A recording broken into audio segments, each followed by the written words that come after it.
Season અત્યાર સુધીમાં 59.33% જેટલો વરસાદ નોંધાયો છે। सीजन અત્યાર સુધી સૌથી વધુ વરસાદ કચ્છમાં નોંધાયો છે 76.45%। સૌરાષ્ટ્રમાં सीजनનો 74.43%, દક્ષિણ ગુજરાતમાં 69.50% વરસાદ નોંધાયો છે। જ્યારે સૌથી ઓછો વરસાદ નોંધાયો છે પૂર્વ મધ્ય ગુજરાત અને ઉત્તર ગુજરાતમાં। પૂર્વ મધ્ય ગુજરાતમાં અત્યાર સુધીનો सीजनનો 41.86% વરસાદ, સૌથી ઓછો ઉત્તર ગુજરાતમાં 38.78% જેટલો વરસાદ નોંધાયો છે।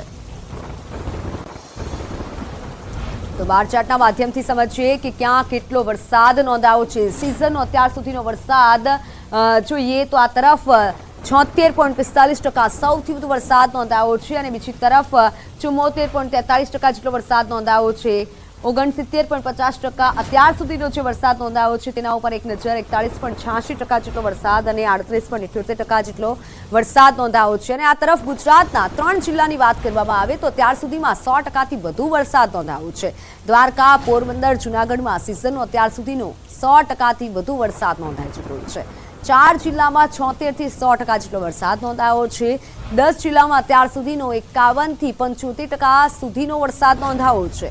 તો 16 જિલ્લામાં सीजनનો અત્યાર સુધીનો સરેરાશ 26થી 50% સુધીનો વરસાદ નોંધાયો છે। અને હવે મેપના માધ્યમથી સમજીએ કે અત્યાર સુધી सीजनનો ક્યાં કેટલો વરસાદ નોંધાયો છે। 100%થી વધુ વરસાદ નોંધાયો હોય તેવા જિલ્લાની વાત કરવામાં આવે દ્વારકા, પોરબંદર અને જૂનાગઢમાં 100%થી વધુ વરસાદ નોંધાયો છે। 76થી 100% સુધીના વરસાદની વાત કરીએ તો સૌથી વધુ એટલે કે કચ્છ, ભુજમાં વરસાદ નોંધાયો છે। અને આ તરફ જો વાત કરવામાં આવે દક્ષિણ ગુજરાતની ભરૂચ અને સુરત, નવસારીમાં 76થી 100% સુધીનો વરસાદ નોંધાયો છે। અને આ તરફ જો હવે વાત કરવામાં આવે અને વરસાદની સ્થિતિની 3 વર્ષમાં 2022માં સૌથી વધુ વરસાદ 122%થી વધુ નોંધાયો છે। અત્યાર સુધીમાં 35 તાલુકામાં 40 ઇંચથી વધુ વરસાદ નોંધાયો છે। તો 50 તાલુકામાં 20થી 40 ઇંચ સુધીનો વરસાદ નોંધાયો છે। 101 તાલુકામાં 10 ઇંચથી 20 ઇંચ સુધીનો વરસાદ નોંધાયો છે। અને હવે ચાર્ટના માધ્યમથી સમજીએ કે કેટલો વરસાદ નોંધાયો છે। 3 વર્ષનો સરેરાશ વરસાદની જો વાત કરવામાં આવે 2021માં 98.48% જેટલો વરસાદ નોંધાયો હતો।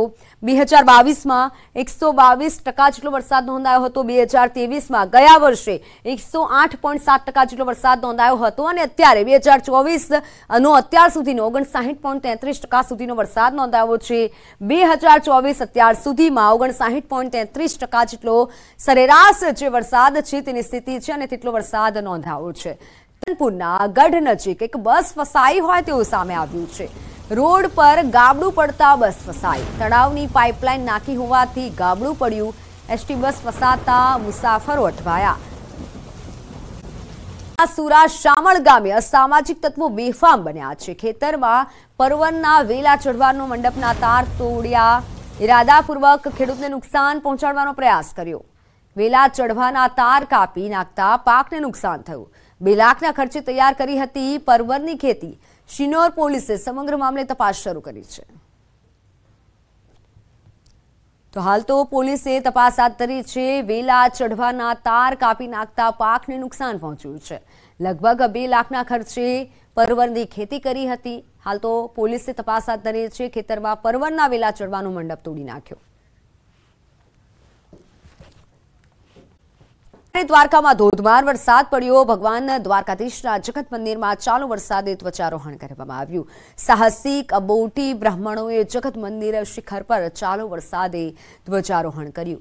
ભગવાન દ્વારકાધીશ મંદિરના 56 શેડી પર વરસાદી પાણીના ઝરણા વહેતા થયા। સ્વર્ગ દ્વાર 56 શેડી પર વરસાદી પાણીના વહેતા નીરમાં ભક્તો આનંદ માણી રહ્યા છે।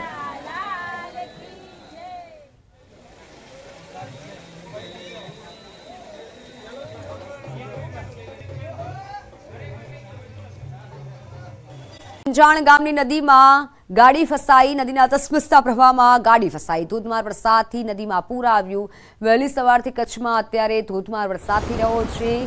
નદીમાં પૂર આવતા એક ગાડી ફસાઈ હોય તેવા દ્રશ્યો સામે આવ્યા। વિંજાણ ગામની નદીમાં ગાડી ફસાઈ હતી।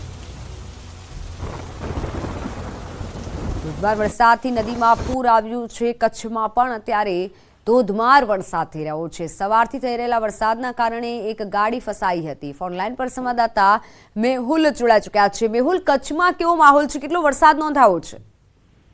જી, ચોક્કસની વાત કરીએ તો વહેલી સવારથી જ કચ્છના અબડાસા વિસ્તારમાં ધોધમાર વરસાદ પડી રહ્યો છે। કચ્છના અબડાસા તાલુકામાં જે નલિયા છે, કોઠારા છે, વરાડિયા, તેરા સહિતના ગામોમાં છે તે ધોધમાર વરસાદ વરસી રહ્યો છે। વરસાદના કારણે ગામની ગલીઓમાં ભારે પાણી છે તે વહી નીકળ્યા હતા। તો બીજી તરફ અબડાસાના ખીરસરા વિંજાણ ગામની નદીમાં ગાડી ફસાવાનો કિસ્સો છે તે સામે આવ્યો હતો। બોલેરો ગાડી છે તે વહેતા પાણીના પ્રવાહમાં ફસાઈ હતી। આ વિસ્તારમાં વહેલી સવારથી જ છે તે ધોધમાર વરસાદ વરસી રહ્યો છે। જી બિલકુલ, આભાર માહિતી બદલ। તો સવારથી વરસાદ થઈ રહ્યો છે અને જેના કારણે સ્થાનિક નદીઓમાં ઘોડાપૂર આવ્યું છે। વિંજાણ ગામની નદીમાં એક ગાડી ફસાઈ હોય તેવા પણ દ્રશ્યો સામે આવ્યા।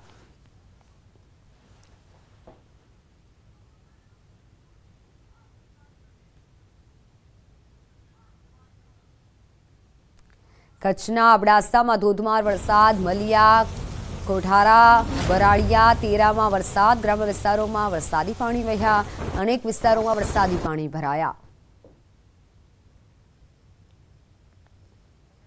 અબડાસામાં ધોધમાર વરસાદ અત્યારે થઈ રહ્યો છે। એક્સક્લુસિવ દ્રશ્યો સામે આવી રહ્યા છે। કચ્છના અબડાસાથી ઠેર ઠેર પાણી ભરાયા છે। અબડાસામાં ધોધમાર વરસાદના કારણે સ્થાનિકો પારાવાર હાલાકી ભોગવી રહ્યા છે। મલિયા, કોડારા, વડારિયામાં વરસાદી માહોલ જામેલો છે। ગ્રામ્ય વિસ્તારોમાં વરસાદી પાણી વહ્યા।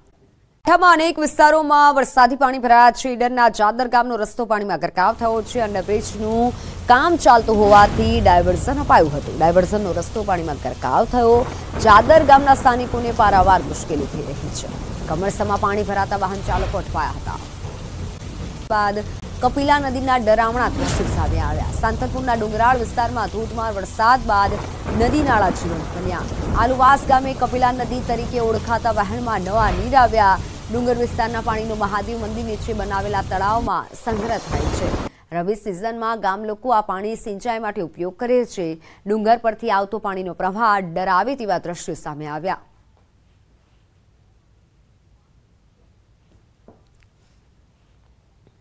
ધોધમાર વરસાદ બાદ નદી તોફાની બની હોય તેવા ડરામણા દ્રશ્યો સામે આવ્યા છે। ડુંગરાળ વિસ્તારના પાણીનો સંગ્રહ થાય છે। કપિલા નદીના ડરામણા દ્રશ્યો છે કે જ્યાં નદી જાણે કે બંને કાંઠે વહેતી હોય તેવા દ્રશ્યો સામે આવ્યા છે। પાટણમાં અત્યારે વરસાદી માહોલ જામેલો છે। ધોધમાર વરસાદના કારણે નદી તોફાની બની હતી। ધોધમાર વરસાદથી નદીમાં નવા નીર આવ્યા છે। કપિલા નદીના ડરામણા દ્રશ્યો સામે આવ્યા છે। પાટણથી ફોનલાઈન પર સંવાદદાતા અશરફ જોડાઈ ચૂક્યા છે। અશરફ, જાણે કે નદી ડરામણું રૂપ ધારણ કર્યું હોય તેવું લાગી રહ્યું છે। હાલ તંત્ર તરફથી શું કહેવામાં આવ્યું છે, કેવો છે ત્યાંનો માહોલ? બિલકુલ મિત્તલ, પાટણ જિલ્લામાં મોડી રાતથી મોટા ભાગના તાલુકામાં મેઘમહેર જોવા મળી છે। ત્યારે વરસાદ વરસતા ખેડૂતોમાં ખુશી તો જોવા મળી છે, પરંતુ પાણી ભરાવાની સમસ્યાઓ પણ સામે આવી રહી છે। તેને લઈને રહીશોને હાલાકી પડી રહી છે। બીજી બાજુ જે સાતલપુર સરહદી વિસ્તાર કહેવાય છે, ત્યાં ડુંગરાળ વિસ્તાર આવેલો છે, જે આલુવાસ ગામ છે, ત્યાં ડુંગર પરથી જે પાણીનો ધોધ વહી રહ્યો છે તે જોઈને ક્યાંક ડરાવના દ્રશ્યો સામે આવ્યા છે। એટલે કે જે મહાદેવ મંદિર કહેવાય છે ત્યાં એક ગામ તળાવ બનાવે છે। ડુંગર પરનો જે તમામ પાણી છે તે આ ગામ તળાવમાં સંગ્રહ કરવામાં આવે છે અને આ તળાવમાંથી 200 થી વધુ ખેડૂતો દર સિંચાઈ માટે એનો પાણીનો ઉપયોગ કરતો। એટલે ચોક્કસ કહીએ કે જે રીતે ડુંગરાળ વિસ્તારમાં જે ધોધમાર વરસાદ વરસ્યો છે તેના કારણે ત્યાં જે ગ્રામ્ય વિસ્તારના નદી નાળાઓ છે તે જીવંત બન્યા છે અને ખેડૂતોની જે સિંચાઈની પાણી મેળવવાની જે આશાઓ હતી તે આશાઓ ક્યાંક બંધાયેલી હતી, તે ક્યાંક હવે નદી નાળાઓમાં પાણી આવતા ખેડૂતોને સિંચાઈનું પાણી મળ્યું છે। એટલે ખેડૂતો ખુશ જોવા મળ્યા હતા। પરંતુ ચોક્કસ કહીએ કે પ્રથમ જે દ્રશ્યો જે ડુંગર વિસ્તારના જે ધોધ આવી રહ્યા છે, પ્રથમ એક્સક્લુઝિવ દ્રશ્યો ન્યૂઝ 18માં સામે આવી રહ્યા છે। એટલે કહીએ કે જે પાણીનો વહેણ જે વહી રહ્યો છે જે જોતા ક્યાંક ડરાવના લાગે છે, પરંતુ ચોક્કસ કહીએ કે જે આલુવાસ ગામે આ નદી કહેવાય છે, તે ગામ લોકો આ નદીને કપિલા નદી તરીકે ઓળખે। ત્યાં કપિલ મુનિ ભગવાનનું મંદિર પણ આવે છે। એટલે કે આદિકાળ સમયથી, એટલે કે ખૂબ જ જૂનું મંદિર અહીંયા વસવાટ કરે છે। ત્યાં ભીમ અને ભીમનું પણ મંદિર આવે છે। એટલે કહીશ કે આ વિસ્તાર ડુંગરાળ વિસ્તાર છે ને અહીંયા પૌરાણિક મંદિરો પણ આવેલા છે। એટલે કે જે ડુંગરાળ વિસ્તારનો પાણી તળાવમાં સંગ્રહ થાય છે, ગામ લોકોને ફાયદો થાય છે, પરંતુ ડુંગરાળ વિસ્તારનું પાણી જે વહે છે તે જોઈને પ્રથમ ડર લાગે તેવા દ્રશ્યો સામે આવી રહ્યા છે। બિલકુલ અશરફ, આભાર માહિતી બદલ। નમસ્કાર, ન્યૂઝ સિટી ગુજરાતીમાં આપનું સ્વાગત છે અને આપની સાથે હું છું મિત્તલ ખાણિયા। સમાચારો પર નજર કરીએ તો સવારે 6 થી 10 સુધીના 4 કલાકમાં 95 તાલુકામાં વરસાદ નોંધાયો। 15 તાલુકામાં 1 ઇંચથી વધુ વરસાદ પડ્યો. સૌથી વધુ સરસ્વતી તાલુકામાં વરસાદ. સરસ્વતીમાં 3.7 ઇંચ વરસાદ, પાટણમાં 3 ઇંચ વરસાદ, લાખણીમાં 2.2 ઇંચ વરસાદ, ખંભાળિયામાં 2 ઇંચ જેટલો વરસાદ નોંધાયો છે. 4 કલાકમાં 95 તાલુકામાં વરસાદ નોંધાયો છે. 6 થી 10 વાગ્યા સુધીમાં વરસાદી માહિતી. 15 તાલુકામાં 1 ઇંચથી વધુ વરસાદ પડ્યો છે. 4 કલાકમાં 95 તાલુકામાં વરસાદ નોંધાયો છે અને સૌથી વધુ સરસ્વતી તાલુકામાં વરસાદ નોંધાયો છે. સરસ્વતીમાં 3.7 ઇંચ જેટલો વરસાદ નોંધાયો, જ્યારે લાખણીમાં 2.2 ઇંચ જેટલો વરસાદ પડ્યો. ખંભાળિયામાં 2 ઇંચ વરસાદ નોંધાયો. 6 થી 10 વાગ્યા સુધીના 4 કલાકોમાં 95 તાલુકામાં સાર્વત્રિક વરસાદી માહોલ જામ્યો હતો.